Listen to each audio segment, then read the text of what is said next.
I'm going to go around the room, and what I want you to do is just give me one word describing how you're feeling today. And I'll start with you, Glynis. Happy. Happy. This is all about equipping you guys with lots of tools and strategies on how to deal with stress, how to adapt to challenges, and maintaining a positive mindset in the face of adversity. So today's workshop is going to be quite interactive.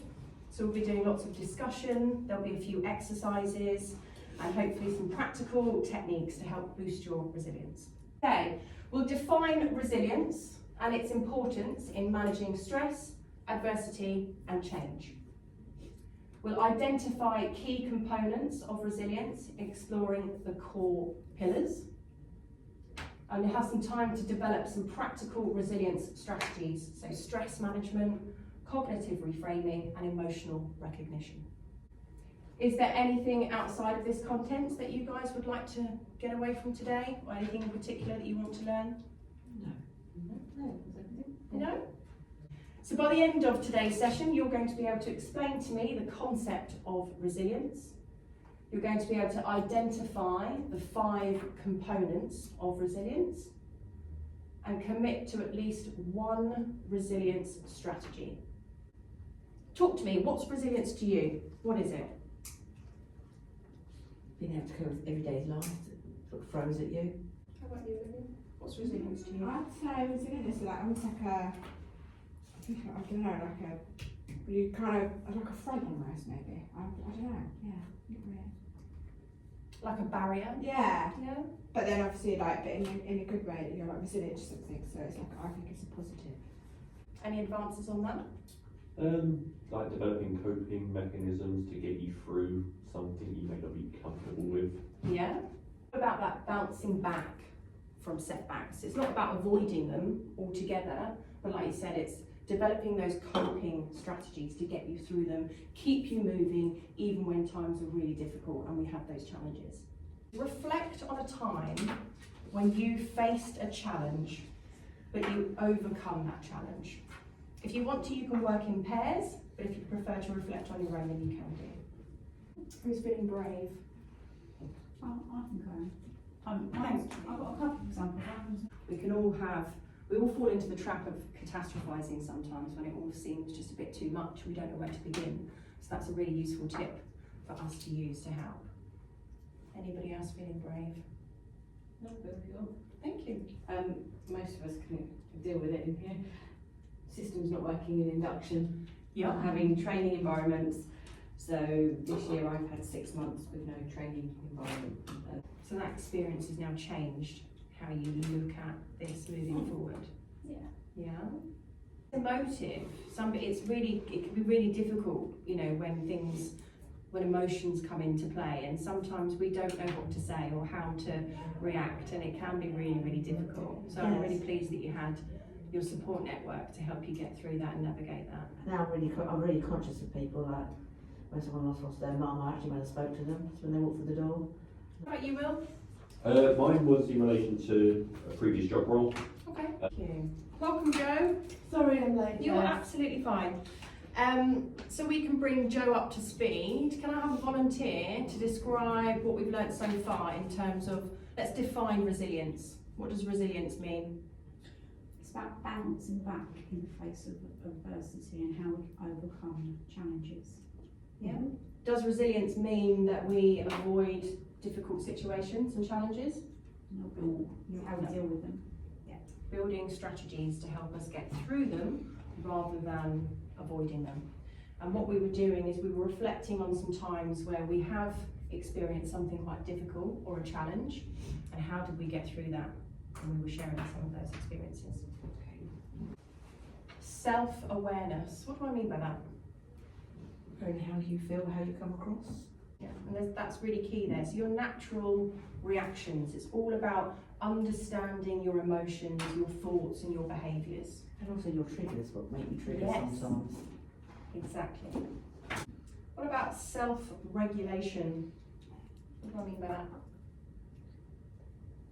Should be sort of like checking in on yourself, sort of to like balance yourself out, regulate your feelings and your thoughts and everything again. Yeah, absolutely, and it is. It's managing that stress, managing those emotions when you're under pressure. Think of an example where things can get heated. Sometimes we speak before we think. I'm certainly guilty of that. That's why Kerry gets a call from me. That's When someone upsets me, I carry on. I need to speak. I need to tell you about it because otherwise someone's going to get a right mouthful. That's it. And that's your coping mechanism that It's you my- recognise in yourself, and now you know how to deal with that. Yeah. Yeah, you're talking about your IT challenges, difficulties with your rooms and the facilitating, all of that, and it can really get you down sometimes. But that will have a negative impact on your behaviour, how you're feeling, how you're then facilitating, and so forth. So it's really, really important that we try and maintain that positive outlook. A more positive mindset, you'll know that things will pass, and that is what you'll focus on. Mental agility, what do we think that's about? Being able to flex between the different situations. Yeah, putting controls in place on that type of thing. And how your emotions are. Some people write things down, some people have to talk it through. So you're talking about all the different ways that you can flex, and that's a key word there. It is about that flexibility. Social support. We've talked about this a little bit already. What do I mean by social support? Talking to your colleagues, talking to somebody. You're not on your own, your network. Yeah, your network. And you're right, you're not on your own. Before we move on to any practical resilience techniques, have you guys got any questions for me on any of the content that we've covered so far? No? I'm going to play you a short video, have a discussion about the video afterwards. It might ask you to do some techniques during the video.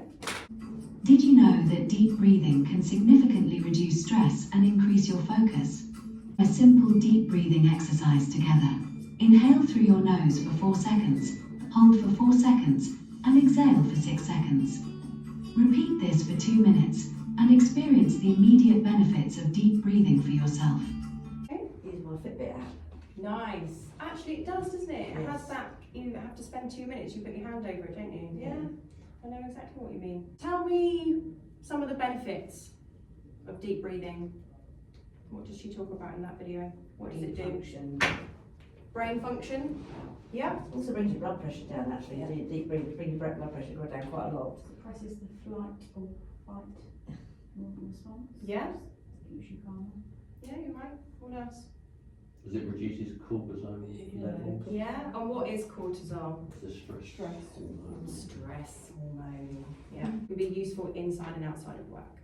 And it's constantly ticking over, right? And you just then start dreaming about all of the things that you're thinking about, and it's not really the most restful sleep. Cognitive reframing. Does anybody know what this is? Have you heard of it before? So I want you to have a think about, you're working on a project and the deadline is looming. Oh yeah. Yeah, and your manager then starts to send you 2 other projects that need to be done. Everything is urgent, it all needs immediate attention. So you've now got all 3 tasks, they're all high priority, but it's absolutely impossible to complete them all at the same time in the allotted time that you've been given. How do you feel? Stressed. Overwhelmed. Overwhelmed. Panic. Brain Stressed? brain doesn't work in the right direction.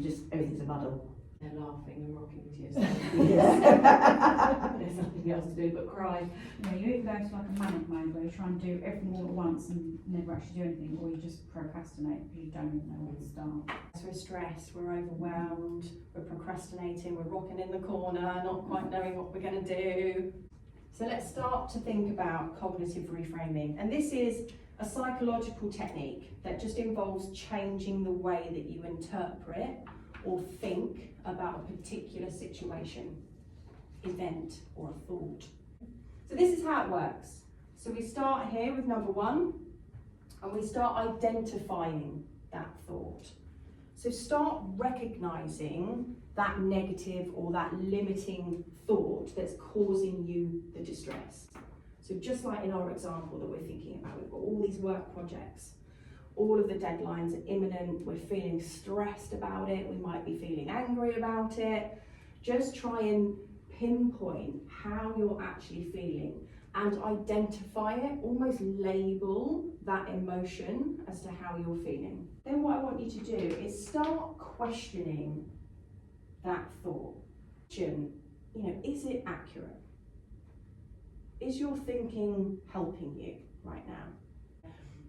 A manager asked me once what our work position was like, and I was like, it's horrendous. Was it horrendous?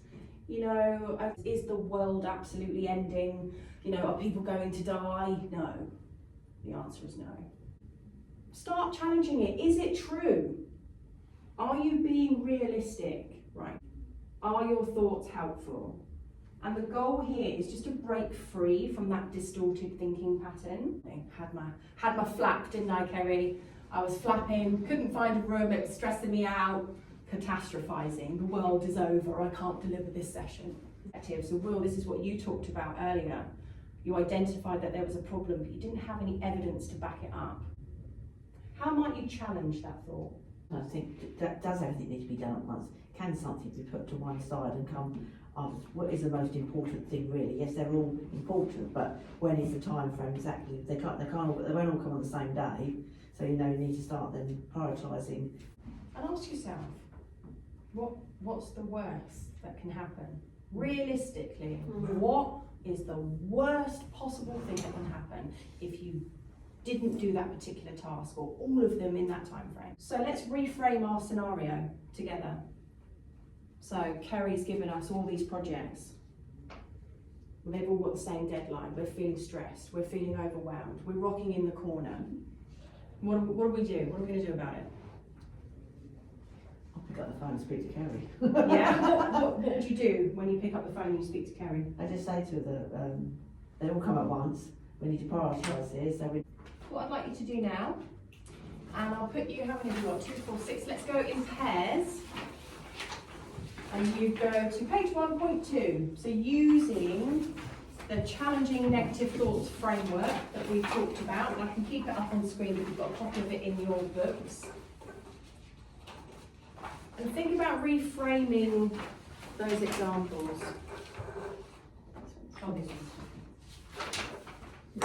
Help each other, talk about what would you do? How can you reframe it? What would that thought look like? What would it sound like? For me, I would write a list. Love a list. I love a list. And questions. What do they In here, say? I go in, and I've got it out on here, I can be a little bit more practical. That's your mind. Tick it off and it feels good and you can see it. Absolutely, absolutely, yeah. So that's for me. Also think about, so this has already happened, right? Yeah. We missed the deadline. How can that be a positive thing? Think about when you've done things wrong in the past. Has that impacted how you would do it again? Go on to help me. Yeah, think about flipping it from a negative and what you can take from that negative experience and make it positive. Yeah, I think the second one's easy. and support. More support to help me. How do you actually do the correct space? Was it valuable feedback? Exactly. Because also you've got sometimes Was it- also Is it a a reflection about- of, yeah. Why do people give feedback? It's to help you train your brain. Absolutely. It's not to make you feel rubbish and walk away feeling that you're not good enough. It's to help you improve and to drive you forward. As long as it's constructive. It's about being agile, isn't it? But you had a very good point, Jo. If you wouldn't mind sharing it with the group about your own individual filters having an impact on how information is received. Yeah, so if it's words, like a text message or an email, we've all done it where we've... What could you do about that? Realistically, let's just take that as an example, because that happens to all of us, I can definitely relate.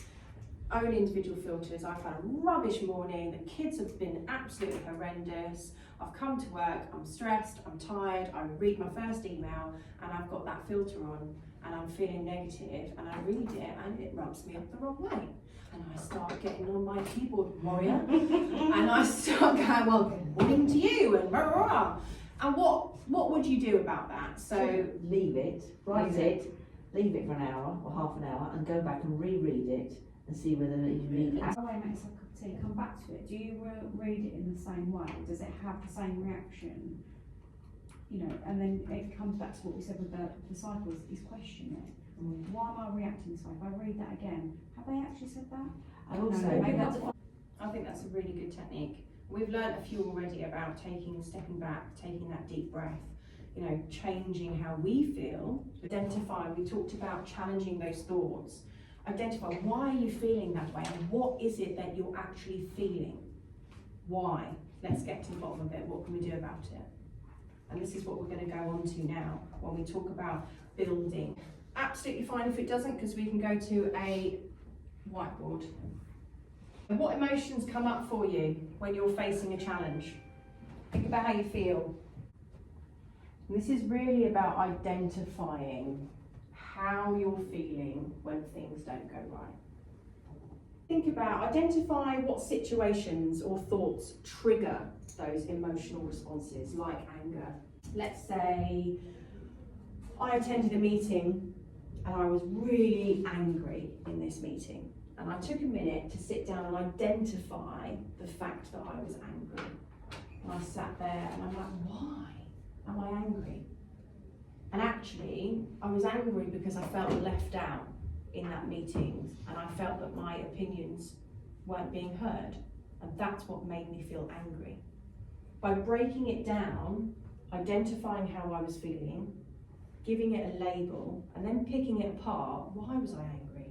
I didn't wake up that morning and decide that I was going to be angry in this meeting. What's causing me to feel that way?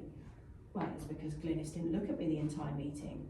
It's because she didn't ask me for my opinion, and that really annoyed me. Strategy is your support network. So in your books, what I want you to do, have a think about who is in your support network. Who can you turn to? Think of one person in your life that you can turn to for support when you're facing one of these challenges. What benefits can that person or those people give you? He doesn't listen, so it's quite nice. I can use him as a sounding board. Yeah, as a sounding board, somebody to vent to. What else? For me, so it just brings me back to thinking about it. Very good at, like, husband, very good at asking me questions back to then kind of like diffuse my thinking, or well, so it makes me, again, I guess, sort of like think of it differently. Different perspective. Yeah. Someone doesn't have that emotional Yeah. reaction or connection that you do that can help Yeah. you see some, rationalise and Yeah. like I said, just go through those questions. Yeah. We laugh and joke and say a sounding board, but actually that's really quite practical, and sometimes you just need to have a vent. You know, use somebody and just say, whoa, this is how I'm feeling and I've got all this stuff going on, and then you feel 10 times better after. I think they also remind you of who you are as well, and actually, that you're feeling that and think people may be thinking that of you, but actually, you're actually an okay person, so you're just being, And that's it, and that's why it's really important to have, they're in your support network, Mm. they're your biggest Mm. fans, they're there to support you. And they'll re-ground you and say, Joe, you're blimmin' fantastic, don't be thinking this way, look at you, you've done this, you've done that, right? Yeah. They're there to pick you up. So have a think about, write down some names. Commit to practicing at least one of the strategies that we've talked about today, whether it's using the cognitive reframing, whether it's practicing mindfulness, whether it's relying on your support network. And for accountability, I want you to share it with each other. What have you got, Joe? Share with us. I've got to slow down being so reactive, so deep breathing will help me do that. Excellent, well done. Everybody heard that? So we're going to see Jo doing some deep breathing techniques when she's feeling stressed. Rocking in the corner. Mine was about don't sit in silence, so basically use your support network. And you feel validated, Mm. don't you, when someone else can relate and act. Resilience, what is it?